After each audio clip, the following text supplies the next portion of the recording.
Hello everyone. AP CM Chandrababu Naidu గారి మీద skill development case అట్లానే ఫైబర్ నెట్ కేసు. సో ఈ కేసులు అక్రమ కేసులుగా అన్నట్లు కూడా ఇప్పుడు ఎత్తేయాలన్నట్లు కూడా చూస్తున్నట్టు తెలుస్తుంది. సో ఈ కేసుల గురించి ఒకసారి పూర్తి వివరాలు తెలుసుకుందాం. ప్రస్తుతం మనతోటి పొలిటికల్ అనలిస్ట్ డివిఎస్ గారు ఉన్నారు. వెల్కమ్ చెప్దాం. Hello sir. నమస్తే. సార్ అయితే వీటి గురించి అసలు ఏం చెప్తారు సార్? ఇప్పుడు పొన్నవోలు సుధాకర్ రెడ్డి మొన్న ప్రెస్ మీట్ పెట్టి గగ్గోలు పెట్టాడు. అవును. సాక్షి మీడియా గత 2-3 రోజులుగా వైఎస్ఆర్ సోషల్ మీడియా కావచ్చు దీనిపైనే మరి విపరీతంగా కథనాలు రాస్తున్నారు, ప్రసారాలు చేస్తున్నారు. ఏదో నేనే దొంగ, నేనే పోలీస్ అని, పచ్చ తర్పణం అని, చంద్రబాబుపై పెట్టిన కేసులన్నీ ఎత్తేస్తున్నారని రకరకాలుగా దుమ్మెత్తిపోస్తున్నారు. ఎస్ ఏంటి సార్. వీళ్ళు పెట్టిన కేసులు? చంద్రబాబు అఫిడవిట్ మొన్న ఎలక్షన్లో వేసిన దాని ప్రకారం చూస్తే ఆయన పైన 19 కేసులు ఉన్నాయి. 19 కేసుల్లో కూడా గతంలో ఉన్న కేసులు 2 కేసులే. Yes sir. జగన్ సీఎం అయినాక పెట్టిన కేసులు 17 కేసులు. అంటే 47 ఏళ్ల ఆయన రాజకీయ చరిత్రలో 42 ఏళ్లలో పెట్టిన కేసులు 2. 5 ఏళ్లలో పెట్టిన కేసులు 17 కేసులు. ఎస్. ఆ 17 కేసుల్లో అవినీతి కేసులు ఒక 5 ఉన్నాయి. మిగతా కేసులు ఏంటి? ఎస్సీ ఎస్టీ కేసులు, ఏదో మరి కరోనా కేసు, లేకపోతే డిజాస్టర్ మేనేజ్మెంట్ కేసు, లేకపోతే అన్లాఫుల్ కేసు, హత్యా కేసు కూడా పెట్టారు. ఆయన ఎవరినో చంపబోయినట్టుగా ఆయన పైన హత్యా నేరం కూడా ఆపాదించారు.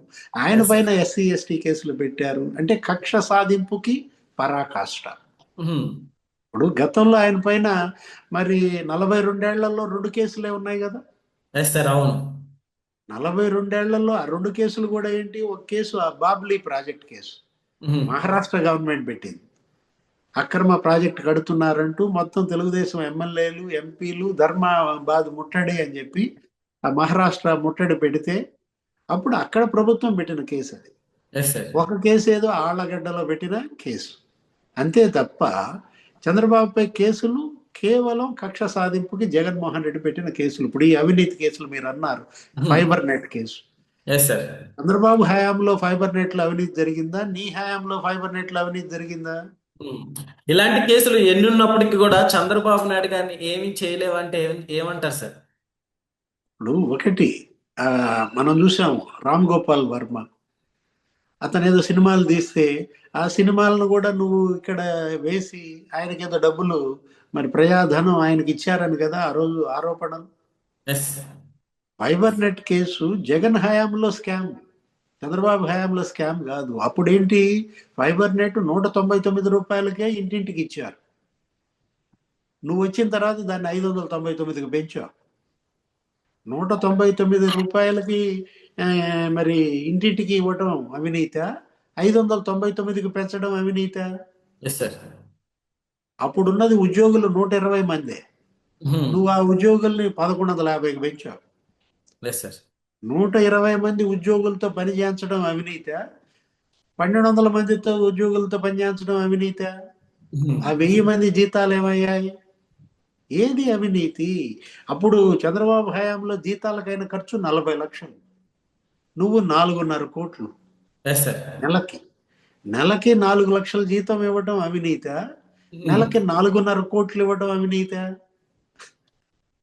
ఫైబర్ నెట్ చంద్రబాబు హయాంలో కాదు అవినీతి, జగన్ హయాంలో అవినీతి.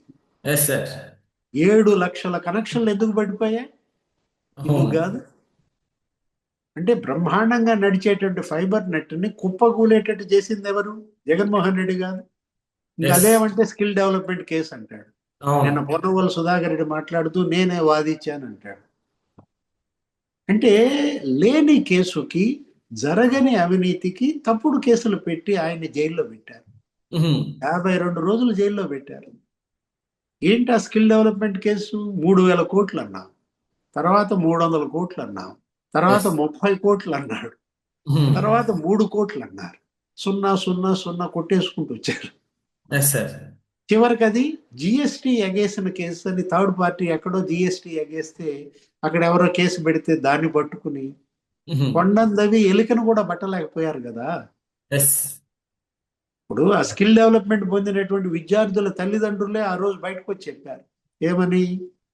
ఎంత అయింది నా స్టూడెంట్, నా కొడుకు చదువుకి ఎంత అయింది, మీరు ఇచ్చినటువంటి స్కిల్ డెవలప్మెంట్కి 25,000 అయిందా, మా అమ్మాయికి 25,000 ఫీజు కట్టారా, ఆ డబ్బు నేనే ఇస్తాను అని ఎవరన్నారు? ఆ విద్యార్థుల తల్లిదండ్రులు బయటకు వచ్చి చెప్పారు. ఎస్ సార్, అవును. ఇప్పుడు స్కిల్ డెవలప్మెంట్ కేసు, అసలు స్కిల్ డెవలప్మెంట్ లో కుంభకోణం ఏం జరుగుతాయా? ఉమ్, ఇప్పుడు 3 కోట్ల అవినీతి అన్నావు, 10 కోట్ల ఎక్విప్మెంట్ కనపడుతుంది. ఒక్కొక్క సెంటర్ లో 10 కోట్ల రూపాయలతో ఎక్విప్మెంట్ కొనుగోలు చేసి అక్కడ ఉంటే, ఉమ్, ఇప్పుడు కొన్న పరికరాలు అక్కడ ఉన్నాయి, శిక్షణ పొందిన విద్యార్థులు ఇక్కడ ఉన్నారు, వాళ్ళకి దగ్గర దగ్గర 1,00,000 మందికి ఉద్యోగాలు వచ్చినాయి, ఎస్. డబ్బులు మేము తిరిగిస్తామని వాళ్ళు అంటున్నారు. ఉమ్, అదంటే అవినీతి అంటారు. ఇప్పుడు అదేమంటే మళ్ళీ Amaravati inner ring road case అంటాడు. వేసారా? ఇన్నర్ రింగ్ రోడ్ వేసారా? లేదు కదా. రోడ్డు వేయకుండా అవినీతి ఏంటి? ఎస్ సార్, రోడ్డు వేయకుండానే అవినీతి. ఇది ఎక్కడ గోల? ఇప్పుడు రోడ్డు వేస్తే ఆ రోడ్డు కోసం భూసేకరణ చేస్తే దాంట్లో కమిషన్లో ఏదో అవినీతి అని మీరు ఆరోపించవచ్చు. అవును. వేయని రోడ్డుకి, జరగని అవినీతికి, ఉమ్, లేని కేసుకి గగ్గోలు పెడితే, ఇప్పుడు జగన్మోహన్ రెడ్డి అందుకు కాదు ఓడిపోయింది. Yes sir. అరే 151 సీట్ల నుంచి 11 సీట్లకి కారణం ఏంటి? చంద్రబాబుని జైల్లో పెట్టినందుకే కదా. Yes sir. ప్రజా తీర్పు చంద్రబాబు అవినీతి పరుడు కాదు. ఉమ్, ఆ రోజు 70 దేశాల్లో జనం రోడ్ల మీదకి వచ్చి ధర్నాలు చేశారు. హైదరాబాద్ లో మెట్రో విత్ సిబిఎన్ అని, గచ్చిబౌలిలో పెద్ద మీటింగ్ పెట్టారు. Yes sir. ఆంధ్రప్రదేశ్, తెలంగాణ, అసలు దేశ విదేశాల్లో అంతమంది పిల్లలు, ఐటీ నిపుణులు రోడ్ల మీదకి వచ్చి చంద్రబాబుకు అనుకూలంగా నిలబడితే, ఉమ్, ఈ చంద్రబాబుని అవినీతి పరుని అని చిత్రించడం కోసం నీ అఫిడవిట్ ఎటు పాడైంది, ఆయన అఫిడవిట్ కూడా నాశనం చేయాలి. నా పైన సిబిఐ 9 కేసులు, ఈడీ 12 కేసులు ఉన్నాయి కాబట్టి ఆయన పైన కూడా సిట్ లేకపోతే సిఐడి, ఏసీబీ కేసులు అని చెప్పి నువ్వు పెట్టించావు, నీ దోల తీర్చుకున్నావు. ఉమ్, గతంలో ఇట్లాగే జగన్మోహన్ రెడ్డి ఏంటి, రాజశేఖర్ రెడ్డి అనే కేసులు వేయించారు, ఎస్ అంబటి సార్. రాంబాబుతో కేసులు వేయించారు, ఆ? లేకపోతే లక్ష్మీభారత్తో కేసులు వేయించారు. అవును. ఏమయ్యాయి ఆ కేసులు? రాజశేఖర్ రెడ్డి 26 విచారణలు చేపించాడు, ఉమ్, సభా సంఘాలు వేసాడు, న్యాయ విచారణ జరిపించాడు, అధికారుల సంఘాలు వేసాడు, ఏసీబీ కేసు విచారణ జరిపించాడు. ఒక్క దాంట్లో అయినా చంద్రబాబు అవినీతిని రుజువు చేశారా?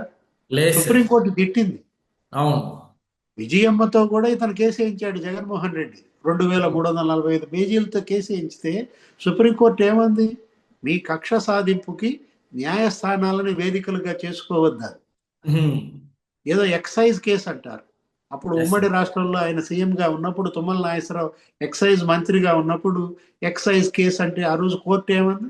ఆ రోజు జడ్జి ఒకటే మాట అన్నాడు, పిచ్ లేదు, బంతి లేదు, బ్యాట్ లేదు, వీళ్ళు క్రికెట్ ఆడుతున్నారు అన్నాడు. అంటే పిచ్ లేకుండా, బ్యాట్ లేకుండా, బంతి లేకుండా క్రికెట్ ఆడతారా? లేదు ఇది కదా నేనన్న సార్. మాట కాదు, జడ్జి కామెంట్స్ చెప్తున్నాను. ఓకే. అంటే చంద్రబాబు అని అవినీతి పరుడు అనే ముద్ర వేస్తే నీ మీద అవినీతి జరిగిపోద్దా? ఉమ్, ఆయన మీద కేసులు పెడితే నీ మీద కేసులు మాఫీ అవుతాయా? ఇది ఎక్కడి గోల? ఇది Yes, sir. ఉన్మాదమా? ఉమ్, ఇప్పుడు జగన్మోహన్ రెడ్డి అధికారం కోసం, మళ్ళా ప్రజల్ని నమ్మించడం కోసం ఆ పాత కేసుల గురించి మాట్లాడతాడు. ఎస్. పొన్నవోలు సుధాకర్ రెడ్డి ఆయన ఫీజుల కోసం జగన్మోహన్ రెడ్డి ఆయనకి పేమెంట్ చేయడని ఆయన ప్రెస్ మీట్లు పెడతాడు. ఏంటి నువ్వు వాదించింది? ఇవాళ జనం, ఇవాళ ప్రజా తీర్పు మరి ఈ కేసులు తప్పుడు కేసులని తీర్పిస్తే, ఉమ్, మరి చట్టం తన పని తాను చేసుకుపోతుంది. Yes sir. ఈ కేసులన్నీ కూడా జగన్మోహన్ రెడ్డి గారికి రివర్స్ అయినాయి అంటే ఏమంటారు? జరిగిన ఎలక్షన్స్ లో.